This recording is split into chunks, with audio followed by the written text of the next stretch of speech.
resources with us, you can do so via rants on Rumble, hyper chats on Odyssey, paid chats over on Entropy. Entropy is my preferred way to receive them.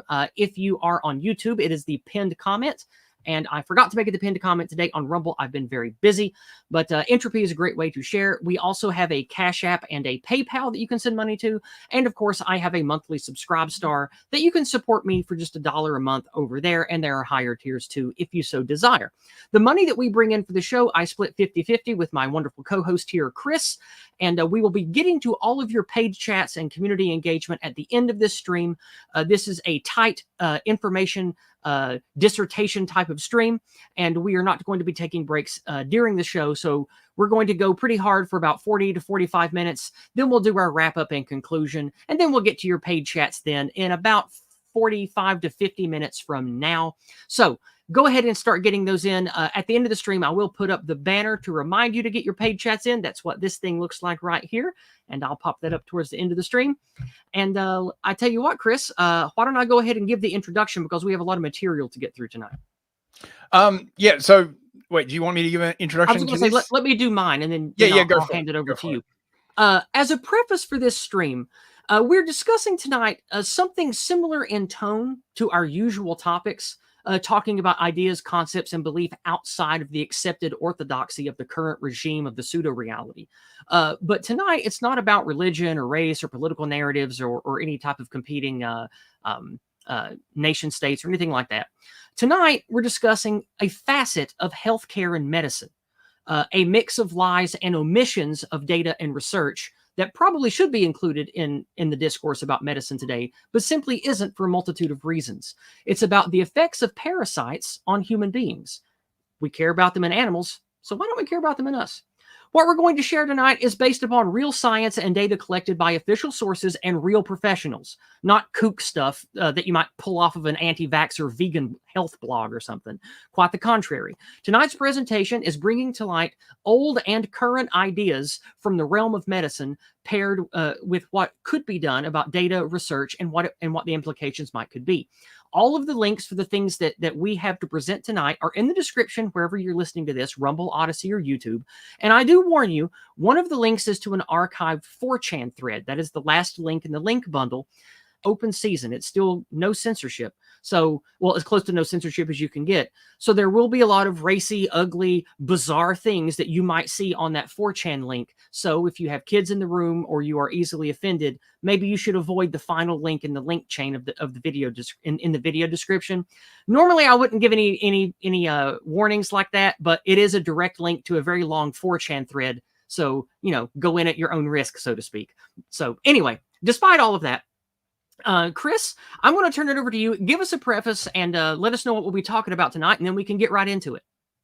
So basically, everyone likes to believe that they have free will. The concept of free will is a sort of very, very cherished thing in Western democracies.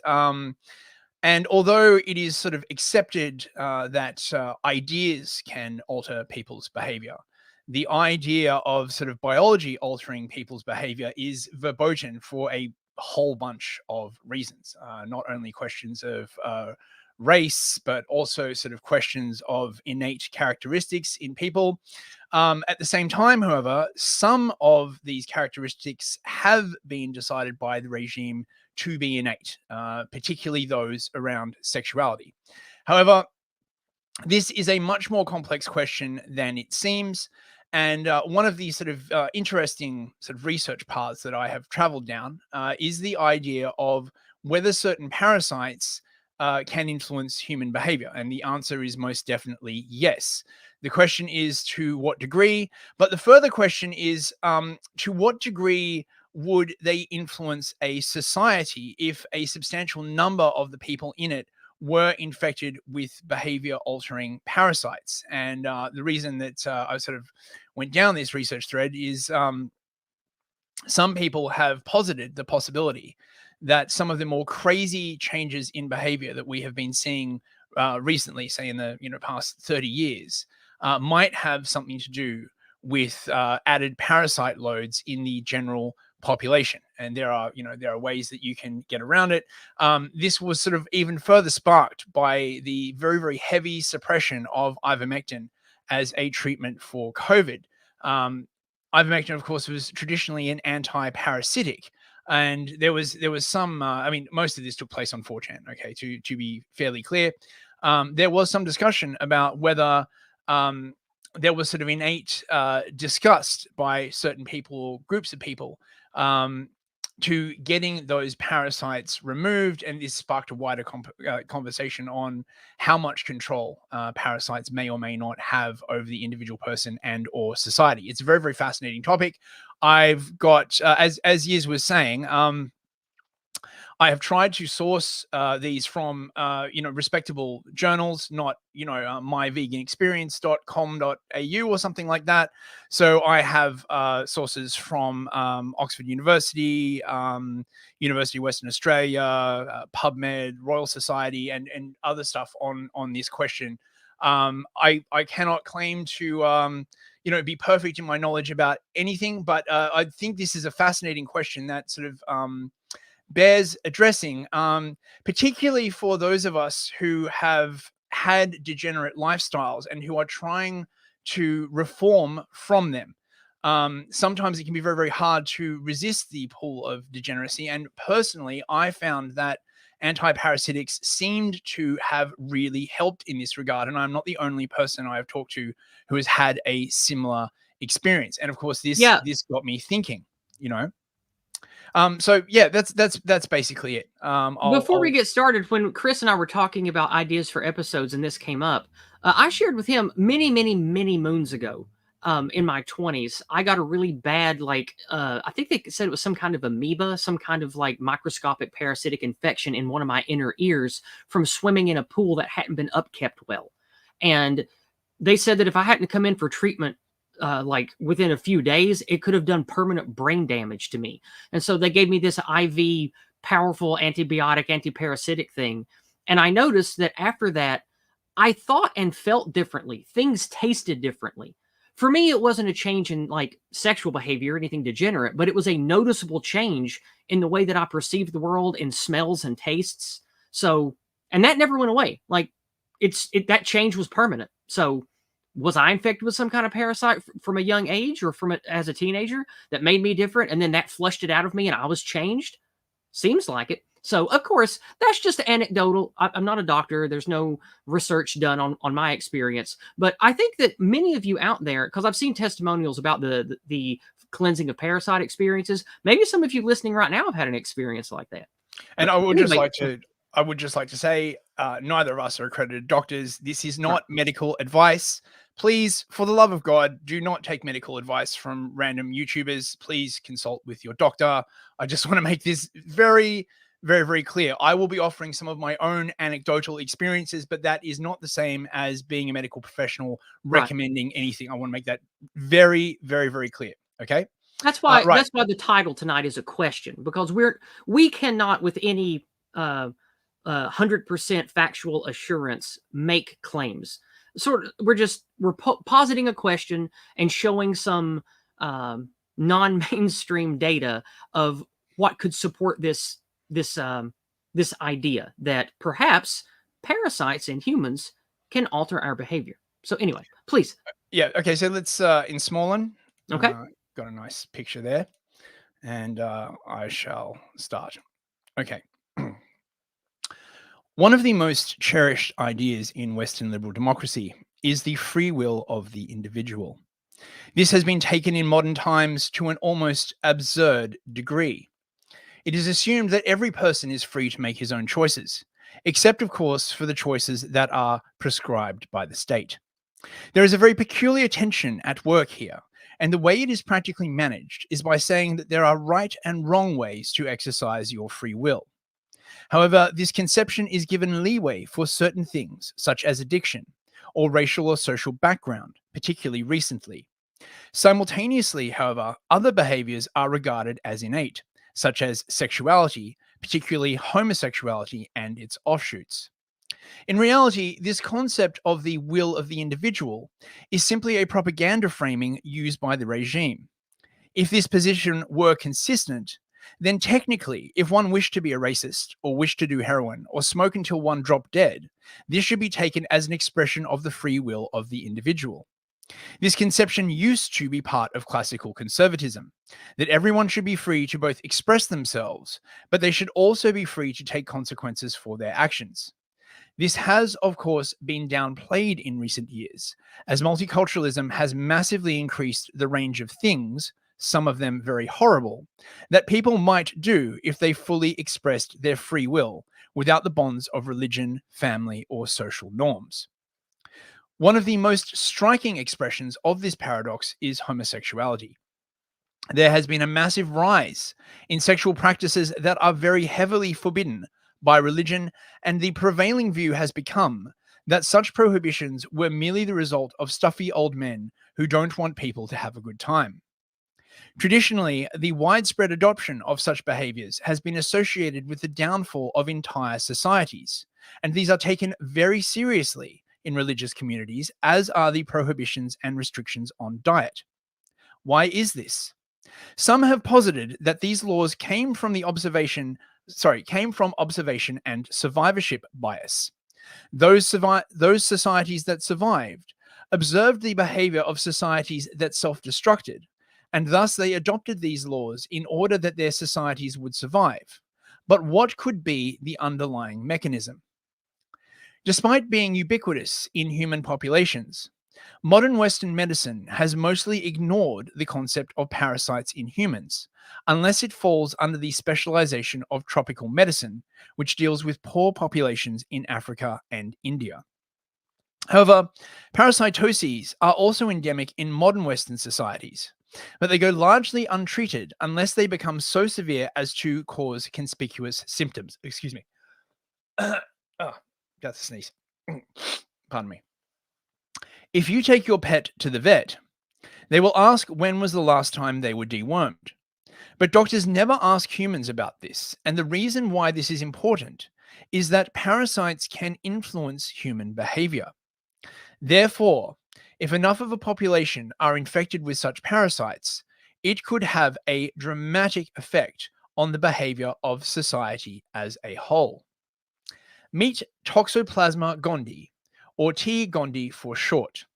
It is a parasite that reproduces inside cats, but is also found in high numbers in human populations. Most people have only ever heard of toxoplasmosis as a condition related to HIV, where destruction of the immune system allows the parasite to run rampant, resulting in brain lesions. However, it has a number of effects at the subclinical level, the most important of which is the ability to change the behavior of the host. The research into the behavioral effects of T. gondii started with the observation that mice, which is an intermediate host, that are infected with T. gondii become attracted to the scent of cat urine. Since T. gondii can only reproduce in the feline gut, once it is pooped out by felines, it needs another way to infect other cats. Since cats are notorious for avoiding feces, an intermediate host is used, in this case, the mouse. The mouse, being infected with the parasite, is drawn to the scent of cat urine, which makes it more likely to be eaten by an uninfected cat, giving it the opportunity to replicate inside the gut of another feline host. However, there are many other animals that can be infected by T. gondii, including humans, even though they cannot reproduce inside the human gut. However, in humans, the parasite heads directly for the brain, where it sets up residence in synapses and begins interfering with dopamine production. And just from this little article, when we get infected, that is humans, toxoplasma synthesizes an enzyme that increases the production of the neurotransmitter dopamine in our brains. Also, our immune system responds to this microbe with breaking down the amino acid tryptophan. These reactions, it seems, can have a considerable impact on our mental health and behavior. As Kramer and Bresson report, quote, the infection has been associated with workplace and traffic accidents, possibly because it renders one less careful and slows down reaction time, depression, suicides, changes in personality, and various mental and neurological diseases, including bipolar and obsessive compulsive disorders. In particular, Toxoplasma infection raises the probability of developing schizophrenia 2.7 times, and is therefore the largest known single risk factor of the disorder, larger than any of the currently known genetic or environmental ones. Interestingly, medication that affects the dopaminergic system, like the antipsychotic haloperidol, has been shown to reduce toxoplasma's replication and invasion of brain cells. This might be taken as evidence that the antipsychotic effects of this medication may be related to its influence on the parasite. Now, Toxoplasma is endemic in human populations. A paper from 2019 found that 30% of Europeans, 17.5% of North Americans, 38.5% of Oceanians, and 61% of Africans displayed antibodies to Toxoplasma, making it an extremely common subclinical parasitic infection. I think it is important to ask the question of what effects widespread infection of a behavior-altering parasite could have on large populations. Some people are more or less affected by Toxoplasma, just as any large population will have a distribution in terms of the effect produced. Although T. gondii cannot reproduce inside the human digestive tract, allegedly, there is some evidence that it can be sexually transmitted, particularly in homosexual men, who are well known for having dangerous sexual activity with many partners. In this paper, there's also evidence that T. gondii can be sexually transmitted in humans. How often this actually happens and its clinical importance are unknown. A study in Germany examined semen collected from 125 men who were being examined for possible infertility. Among the 125, 3 men had evidence of T. gondii in their semen. 2 of the men also had blood antibodies to T. gondii, but the third did not. Another American study examined the testes of 10 men who had died from AIDS and T. gondii opportunistic infection. 6 of the 10 cases had cysts that were identified in the testes. In 4 of these 6 cases, the only other organ in which it was found was the brain. In another study, 22% of the semen of male sheep was infected with T. gondii. So there is a definite mechanism for sexual transmission.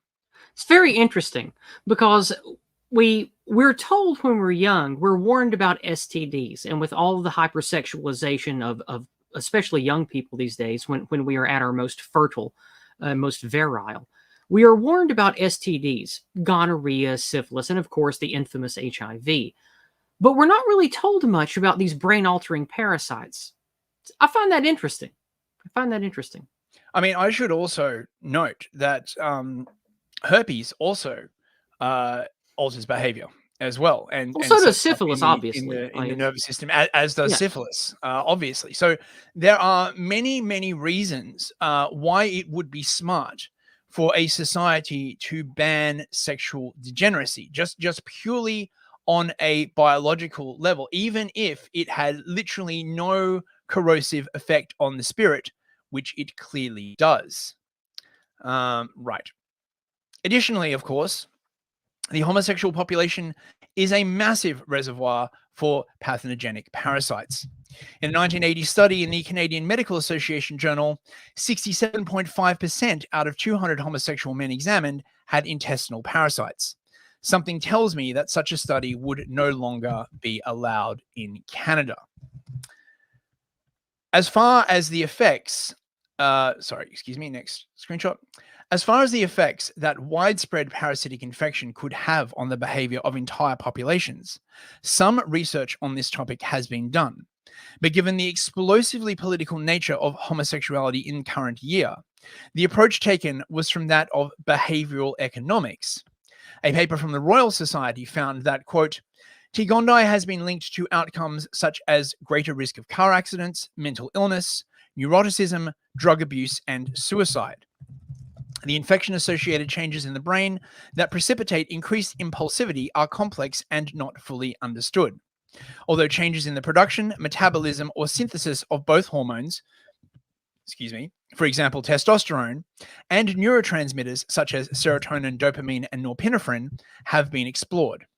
Increases in testosterone, for instance, which have been linked to T. gondii infection, can enhance risk-taking behavior, aggression, and impulsivity in humans. The premise of this paper was that those infected with T. gondii were more likely to be entrepreneurs and start their own business. Although what they were really getting at is that those infected display higher risk-taking behavior and less fear of failure. And using this, again from this paper, using a saliva-based assay, we found that students, 1,495 who tested positive for T. gondii exposure were 1.4 times more likely to engage in business and 1.7 times more likely to have an emphasis in management and entrepreneurship over other business-related emphases. Among professionals attending entrepreneurship events, T. gondii positive individuals were 1.8 times more likely to have started their own business compared with other attendees. Finally, after synthesizing and combining country-level databases on T. gondii infection from the past 25 years with the Global Entrepreneurship Monitor of Entrepreneurial Activity, we found that infection prevalence was a consistent positive predictor of entrepreneurial activity and intentions at the national scale, regardless of whether previously identified economic covariates were included. Nations with higher infection also had a lower fraction of respondents citing fear of failure in inhibiting new business ventures. While correlational, these results highlight the linkage between parasitic infection and complex human behaviors, including those relevant to business, entrepreneurship, and economic productivity. Obviously, in large populations, the correlation between homosexual behavior and sexual risk-taking is well known. However, there may be other less obvious effects. Does this lowered aversion to risk increase the likelihood of criminal behavior by lowering the perceived risk of punishment? Unfortunately, I do not have a large, privately funded research lab with which to answer these questions, and I suspect that anyone who attempted to do so, particularly in the area of sexuality, would find themselves on the sharp end of a cancel mob. The popularization of this kind of research into behavior-altering parasites, which are studied much more in the animal than in the human world, has even led some to claim that parasites are good, actually, that free will is a myth, that we should not worry about parasitic infections because, on balance, they probably have some good effects, and who has time to worry about such things? Or alternatively, that free will is an illusion because of the combined effects of parasites and the microbiome on behavior. So what is the upshot of all this research? Firstly, if you have ever lived a degenerate lifestyle, the chances that you are infected with parasites is high. However, there have also been many anecdotal reports that anti-parasitic treatments lessen the urge towards degenerate behavior, such as attraction to the same sex, attraction to degenerate pornography, etc. This was certainly the case with me. After taking ivermectin for COVID prevention, I noticed a steady decline in my interest in degenerate stuff, and this should be a massive white pill for those struggling with degenerate addictions. If you are such a person listening to this, I want you to know that I have the utmost sympathy. The feelings of guilt, shame, and confusion that can arise from being in this state is no joke, and we are led to believe in modern society that this is a good thing, that attraction to degeneracy is inbuilt. It is part of who a person is. If the scientists who posit that there is no such thing as free will because of the influence of parasites are correct, then you can make a decision of your own free will to alter your internal microbiome by removing harmful parasites, which just demonstrates that there is a higher will that can override the baser wills imposed by the physical body.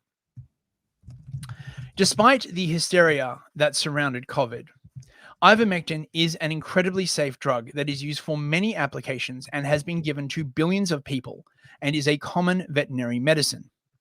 Of course, since this is YouTube, I cannot give any medical advice, but the horse paste bros were essentially correct. I would, however, caution anyone going this route to make extra sure that they are obtaining preparations that only include ivermectin and no other compounds.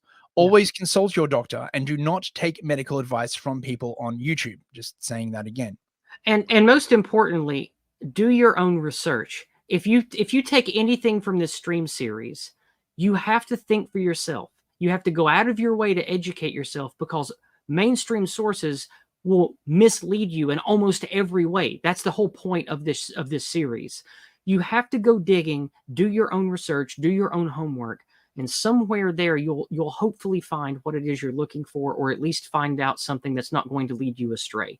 And especially when it comes to your own health and diet, your own medicine, you should really research the things you're going to eat or the pills you're going to take. It's very important that you know what it is you're putting in your body and be very, very choosy about those things. Agreed. Especially given that, depending where you are in the world, the quality of medical professional that you are seeing can vary widely. I have seen medical professionals who, how do I put this? Really, they just use Google. Like really, honestly, they know nothing more than what Google tells them. It is truly shocking when this happens to you, when you realize that the person that you're talking to has never done any further research, really. And this is supposed to be one of the principles of why it is the patient who should decide their own medical care. This is the fundamental basis of the idea of informed consent, because the patient is much more likely to know their own temperament. They are much more likely to have done more research. They have been living with the condition for which they are being treated. And this is such a fundamental plank of medicine that it is a real shame to see it degraded, particularly since the pandemic. Yeah, when I lived in the Southwest and had the very negative experiences I did living in a completely white erased anti-white city ran by blatant anti-whites, it was noticeable when I did volunteer work and even worked professionally as like a low tier nurse assistant. It was disgusting to me how people that went through medical school, many of them, by the way, foreigners who didn't speak English well, when it came time to treat a patient, all they did was use their tablet or use a computer in whatever viewing room they had to just look up things that were in a database, or to even just use Google to find out what is the recommended treatment. And it's like, why do you go to school and need an 8-year degree to use Google and tell people what other professionals that are smarter than you have already figured out? You don't need them at that point. It's really frustrating how just decrepit and despicable healthcare has become as an industry. I could rant about that for hours. I hate it. The more cynical among us might posit that the 8-year university degree is more to mold the minds of practitioners and to serve them a constant diet of research that has been funded by pharmaceutical companies. Although I have not done a medical degree myself, I have talked to a number of people who have, and this does indeed seem to be the case. And really, at the end of the day, money controls everything. There is money for certain research projects that are aligned to certain interests, and there is no money for projects that do not.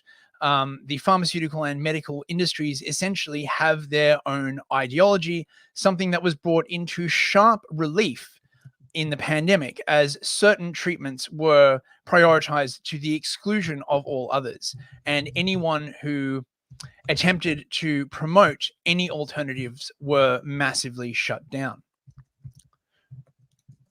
Going back to ivermectin, since T. Gondii infiltrates the brain as cysts which continually hatch over time, a long-term treatment of monthly dosage for at least a year would hypothetically be necessary in order to make an appreciable impact on the number of T. Gondii in anyone's brain or body. There are also other preparations such as oregano and black seed oil that are reportedly very good for intestinal parasites, which you may have picked up through degenerate behaviors or traveling to other countries. Although it is important to note that people can get these parasites from tainted food as well, and they are not exclusively the domain of the degenerate. If you have never done a parasite cleanse, perhaps it is something to consider. Black seed oil and oregano oil are available online, although ivermectin and other stronger medications such as fenbendazole can only be obtained via prescription. If you have traveled to anywhere in the world, such as India and Africa, simply tell this to your doctor, and it should not be difficult to obtain a prescription for preventative purposes. Finally, if you're interested in this topic, as you said, the 4chan meta thread linked in the description is a good jumping off point. But again, be warned, it is 4chan. So there will be a lot of horrible stuff mixed in with the useful information. Yeah. For anyone listening to this who is trapped in degeneracy or still struggling, I want you to know that change is possible. Mm-hmm. No good fix is instant or overnight, but you can change. You can become a better person. I love you, and I will pray for you all. Pray for you all. Thank you very much. I also love and pray for the people that follow me and all the people of my civilization, my race, etc. I want you to know, if you're listening to this right now, Chris and I both battled demons of degeneracy. We drank deep of the partying lifestyle that the 80s and 90s delivered to us. But we got better. We stopped. We stopped with the drugs and the sex and the partying, and you can too. If you have a particular substance that's a crutch, you can beat it. Others like us can help you. If you have the desire to stop, reach out and talk to someone, maybe us, maybe another content creator or someone you meet in the chat. You can stop negative, destructive behaviors and you can get better. I did. Chris did. Many of us listening did, especially the scrubs that are with me. I know that Dangerfield talks about this a lot because he struggled and probably still struggles with this kind of thing too. Like it's important not to give up and just consign yourself to living in misery and living in sin. You can do better. And you should do better. Might I also add that, at least for me personally, one of the big problems for me through the sort of the 90s in particular and the early 2000s was that I lacked a purpose. Many people in modern society lack a purpose. This is the 90s and the early 2000s in particular were a time where nothing seemed particularly good, but nothing seemed particularly evil. It was a very, very easy age to be an atheist, because if you talk to someone about religion and you said to them, well, they said to you, we'll point out evil. You'd be like, well, that's sort of evil, well, that's sort of good.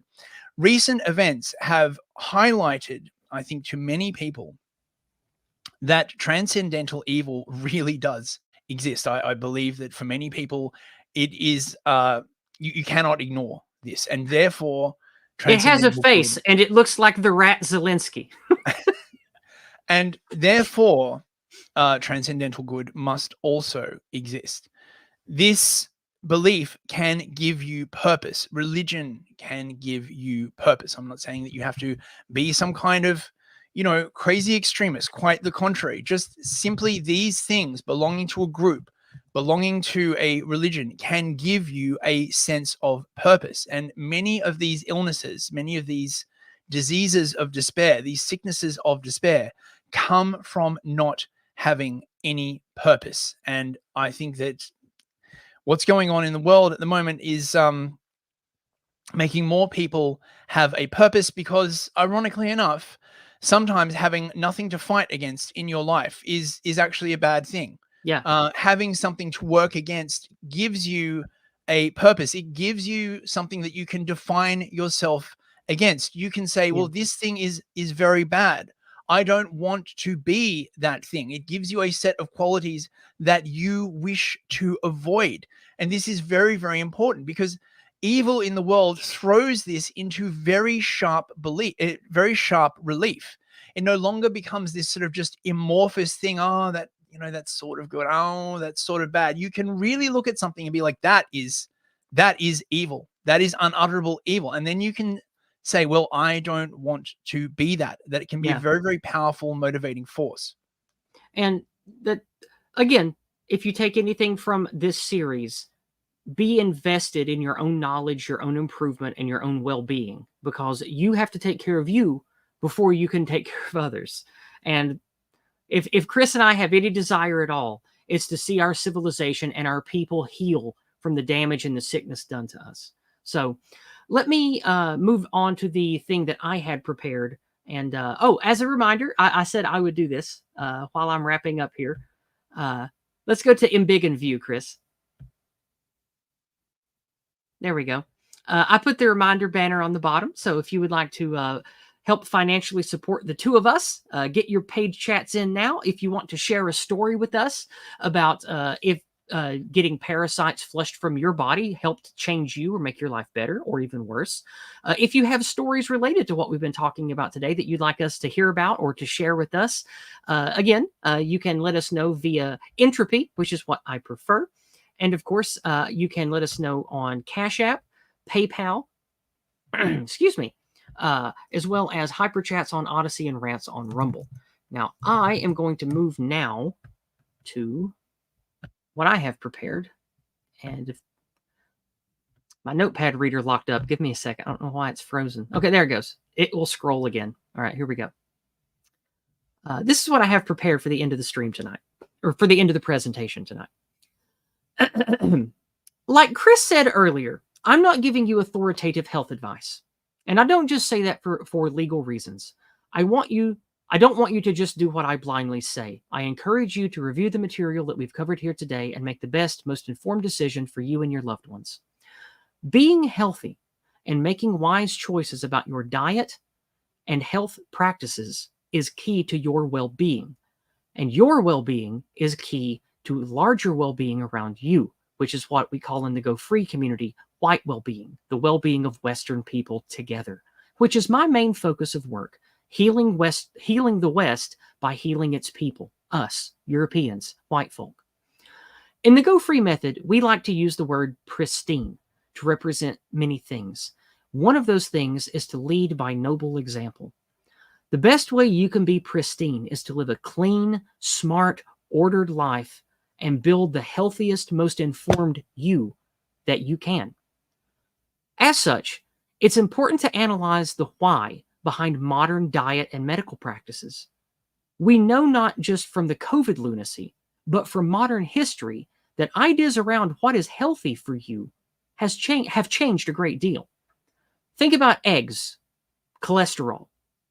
Eggs, both egg whites and egg yellows, sometimes both, egg yolks, forgive me, have been both good and bad, according to certain sources, going back and forth the last 50 years. Sometimes eggs are good. Sometimes eggs are bad. Oh, it's high cholesterol. Oh, no, wait, no, you need cholesterol. So it changes, right? Well, think of bolder examples. Go back even further. Cigarettes were once said to have many health benefits. Lobotomies and shock therapy were once considered legitimate medical treatments. And of course, doctors today regularly sterilize young people, prescribing them cross-sex hormones and even signing off on surgery to mutilate their genitals and breasts. Clearly, there is a problem with healthcare. Finding medical professionals you can trust is perhaps harder now in 2024 than it ever has been in living memory. So my recommendation to you is to learn all you can from any source that you think is legitimate. Perhaps dissident podcasters like us. Perhaps other content creators that used to be doctors or nurses. Maybe researchers in a field that discovered things and wanted to share things, particularly in 2020, that they got silenced and censored for, and now they're on a crusade. These people are often good sources of information, links that you can find to research other things about health, diet, and medicine. Finally, did I miss something? No, I did it right. Finally, on the topic of parasites and degeneracy, it's important to remember two old adages. One, hate the sickness and not the patient. And two, treat the illness, not the symptom. The prevalence of pornography, homosexual propaganda, transgender propaganda, hypersexualization of young people, and many other anti-white societal phenomena have touched us all, some worse than others. This sickness, whether in the form of biological pathogen like parasites or in the form of mimetic pathogens like love is love, have infected us all as well. Being pristine means being moral and noble. We should take a stance against sexual degeneracy, but do so out of love and desire to improve our own and our people's well-being, and not let that manifest as reactionary hatred of those who have been infected. The anti-whites will say it's evil of us to view sexual degeneracy and identity labels like homosexual or transgender as a disease, but that's because they want us to be sick and spread their plague. We must love the patient and hate the disease. So when speaking to others about this topic, we must sound morally righteous and appeal to the emotions of those that we seek to gain influence with, especially young people.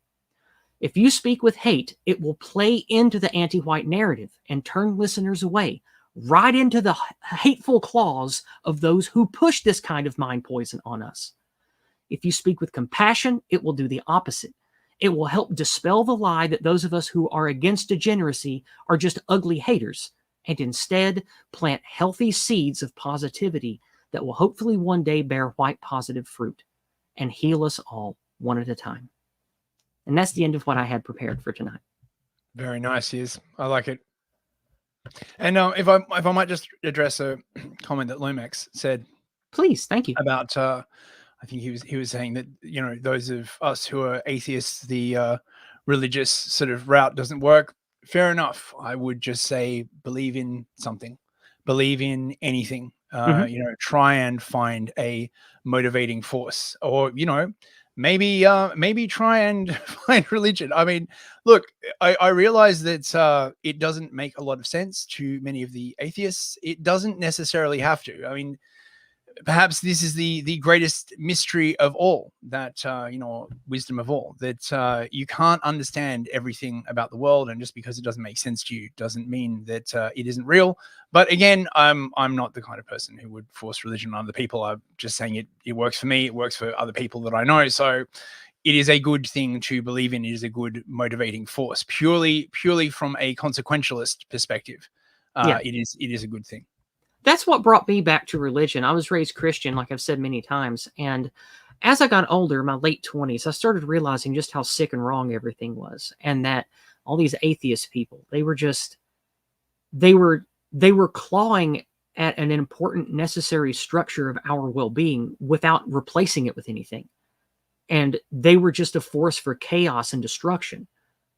And I don't think that's good. And so when I see religious communities and religious people that I know having healthier, more ordered lifestyles, I said, hey, even if I don't necessarily believe in spirits and gods and stuff, I can still act like they do, and my life will probably be better. And my life got a lot better. So, you know, you don't have to actually believe to be a practicing Christian. It will help you if you really act accordingly, and, you know, the whole "what would Jesus do" thing. That's really made my life a lot better. So I'll leave that there, Lomax. So hopefully, yeah. I mean, there is a. I mean, this goes back to what I was saying earlier about, you know, certain religious prescriptions around sex and the consuming of food. I remember when I was younger, I was like, oh, you know, like, what are these crazy people talking about? Now, okay, it is true that we live in a society, allegedly a modern society, and that, you know, we have things like antibiotics and food safety and all these kinds of other stuff, but these systems are not perfect, and they are breaking down at a truly rapid pace. That's really sort of quite amazing. So I think there was a quote I read: a tradition is just a solution to a problem that has disappeared. And years later, after the problem has disappeared, people go around and like, well, you know, why do we have this tradition? That's because you adopted the tradition to solve a problem that has since disappeared. And if you remove the tradition, the problem comes back. And everyone's like, well, why did we do that? It's the concept of Chesterton's fence. You're walking in the countryside and there is a fence across a road, and someone says, oh, well, that fence is very, very stupid, let's remove it. But you don't know why the fence is there. You don't know what events led to it being put there, and you remove it at your peril. I think it was actually Brett Weinstein that taught me that when I met him. He was a good dude. Yeah. So yeah. Well, we've got several paid chats, so let's go ahead and move to those before the end of the hour. And yes, who was talking to me? Someone in the chat. Let me look at the name here. Where's that name? Someone sent me an email. I want to let you know that I did get it, but I've forgotten the name. Let me scroll up here. Oh, yes. Anti-Whiteism ends with you. I did get your email, and I will look into that, because it comes also at the recommendation of Streaky Bacon, and I like Streaky Bacon. He's a good bro of mine. So with that being said, let's go ahead and start with the the tips from our subscribers on Subscribestar. This comes to us from a new member. Greg and June just became subscribers. And June, I assume they're either brother and sister or husband and wife, probably husband and wife. June sends to me for $5 on Subscribestar. She says, "Thank you, Yiz and Chris, for your excellent work. It is critical that white people understand all that you bring to us. Much appreciation for the great work that you do." Thank you very much, June. And I wish you the best to you and your family.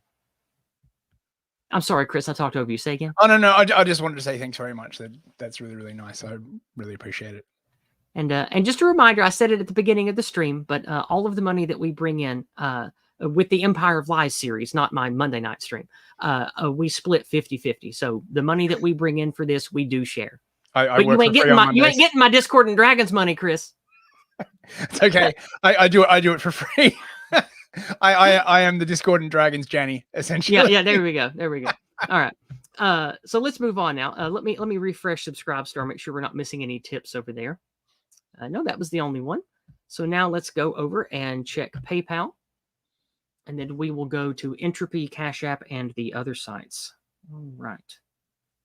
And Cash App is still not loading for me. Maybe it's happened to update. I'll give that a minute. Okay, nothing new on PayPal. So let's check Entropy. I am refreshing it again right now. And nothing new showing up on Entropy. We usually do quite a bit on Entropy. I'm surprised nothing's there tonight. Over on Rumble, we don't have anything. And on Odyssey, we have two things. We have from Tasia, favorite dystopia, for $5. Well, this doesn't have anything to do with the stream, but I will be glad to entertain it. The question is favorite dystopia. So I assume this is about fictional dystopias, not the one that we live in, because that's by far not my favorite. I'll let you go first, Chris. What is your favorite fictional dystopia? In terms of the coolness of said dystopia, I would probably, I guess off the top of my head, go with the film Equilibrium, which is incredibly cool, and there's lots of poetry and excellent gunfights, and but like I have many favorite fictional dystopias not to live in. Obviously, I feel like we're sliding into a fictional dystopia even as we speak. Actually, you best start believing in it. You best start believing it. Yes. My favorite fictional dystopia, since I like make-believe fantasy stuff like magic and dragons and spells and fairies and things like that, I love Shadowrun. I also love the predecessor to that called Earth Dawn. There's a reason. Well, I'm not going to get to it. It's boring, but it's obtuse to people that don't know. But Shadowrun is my favorite dystopia. It's basically the real world plus dragons and magic and fairies and elves are real, plus cosmic Cthulhian horrors that live around us that will come feed on us every so often to restart the cycle, plus cyberpunk dystopia. All of those things perfectly melded together in an awesome setting for dystopian cyberpunk role-playing with magic and spells and magic monks and scary demons that live in the ether and all kinds of crazy stuff. So Shadowrun is by far my favorite dystopia for like, just as a general statement. I really like Shadowrun a lot. Also over on Odyssey, we have, Mighty Crone sends us a beautiful Odyssey token for $5. Thank you so much, Mighty Crone. I really do appreciate that. Thanks very much, man. And yes, she also says that she says even Richard Dawkins expressed disappointment at the results at the destruction of Christianity. Yeah, I know. Well, yes. Maybe he feels a little guilty. Yeah. Thanks very much for that, Richard. Yeah. Chesterton's fence, perhaps. Yeah. Chesterton's fence, indeed. All right. Over on Entropy, we have some things that I'll get to in just a moment, but let's do Cash App first, since these came in first. Over on Cash App, we have one thing. The other one's just an update about Bitcoin. On Cash App, we have $6 from our No White Guilt. The Jason, listen to me getting tongue tied. $6 from Jason Kuna, the No White Guilt guy. He's the one who authored Go Free, the method of thinking and speaking to help end anti-whiteism. He streams a lot, by the way. Check him out on Sundays, especially. Jason sends in $6, and he says, Cash App, why are you so slow? Every time I click it, it crashes itself. He sent you a Cash App to ask you why Cash App is so slow. Don't make me stab you on stream. All right. Okay, it finally decided to load. I don't know what's up with it. For $6 US, Jason says, interesting topic tonight, folk tithe and kip. Thanks, Jason. I'm glad you had a good time with this one. This is sort of outside what we usually cover, but it was a good idea for a stream. It's a good idea, and I'm glad that we covered it because it's stuff people need to think about. I had to take a break from the heavy politics. It was doing my brain in. Yeah. Yeah. Reading thick tomes about the science of anti-whiteism by anti-white Jewish Marxists. It really rots the brain after a while. You got to take a break from it. So much Marxism. I feel like I'm glad you took a break too. I don't even do the heavy lifting of the research, but I have to at least review it, and I'm getting sick of it too. It rots the brain. But anyway, well, don't worry, guys. We'll put on the waders and the hazmat suits and wade back into that garbage for you soon enough. Don't worry. All right. Yep. Okay. Let's make sure we're not missing anything here. Okay. And last but not least, we have over on Entropy. We have $10 from Stumbling, always in the chat. Good to see you here, Stumbling. And all he says is money in all caps. Well, thanks for the money, Stumbling. Thanks very much, Stumbling. Appreciate it. I really do appreciate it, brother. Thank you very much. And a regular of ours now, we have back again, Paladin YYZ. Good to see you again, buddy. Hey, man. He sends in $25. Thank you. He says, just got home. I'll catch it when I can. Well, thanks. Thanks so much, Paladin. Really appreciate it, mate. Yeah, man, that's a really good one. Thank you very, very much. So I know that this week was a little different and a little shorter than usual, but that's because outside of my wheelhouse, I didn't really have a lot I could say other than just general wisdom and advice. And so I concisely wrote that and shared it. Normally, our streams run about 10 minutes longer than this, but I still feel like this was a successful stream and we got across the ideas and the points we wanted to make. And next week, we will be doing more of the same, and I hope to see you guys all here. So, Chris, is there any closing thoughts you have before we get out of here for the week? No, not really. Yeah, that was shorter than I thought. I don't know if I was like reading faster than I usually do, but well, because of the material, I didn't have much to say, so I didn't interject much this time. Usually, we get 5 or 10 minutes out of me interjecting and us talking back and forth. So that's another thing. Right. So. Well, just thanks for watching, everyone, and hello to any new viewers, and I hope you'll especially Russell Brand. Especially Russell Brand. Yeah, exactly. Russell. Seriously, man. Like if you are listening to this and you are inspired by this stream, that's excellent. I hope that with your with the new leaf that you've turned and with the direction you're headed, I hope that you get a lot of good mind fuel and good healthy ideas from this stream series if you choose to listen to it, and I hope you do. And I hope all of you enjoy and get that stuff from this stream series as well. And I hope that you all have a wonderful weekend. And oh wait, hold on a second. I just got something on. Do I need to read this over on Rumble? This is not a paid chat, but I'm going to read it because I like Paladin YYZ. He's clever. Paladin over the one that just sent the $25 on Rumble said, "Why is it that I believe that you, Chris, and I could psionically discuss any topic only via Monty Python references?" We totally could. I have the full DVD collection of the Flying Circus in my living room. I still watch them from time to time. I used to be able to recite Monty Python verbatim as a kid. I can several sketches, but not all of them. There's just too many in Flying Circus. But anyway, I love you guys. Thanks for listening and supporting. Thank you for sharing the streams like you do. It really does mean a lot. Chris and I enjoy doing this for a living, and your dollars really do help us keep going, especially the kind words of encouragement and all the sharing of the streams that you guys do. It's wonderful. It really does help. So, continue fighting the good fight, speak the truth to all who have the ears to hear it, improve yourself, improve your community, make better children to lead us to a better future. So you guys have a wonderful weekend. We'll be back Monday with The Habiting TV from Chris and Discordant Dragons from me. All right. Have a good weekend, everyone. Good night. Good night, everybody.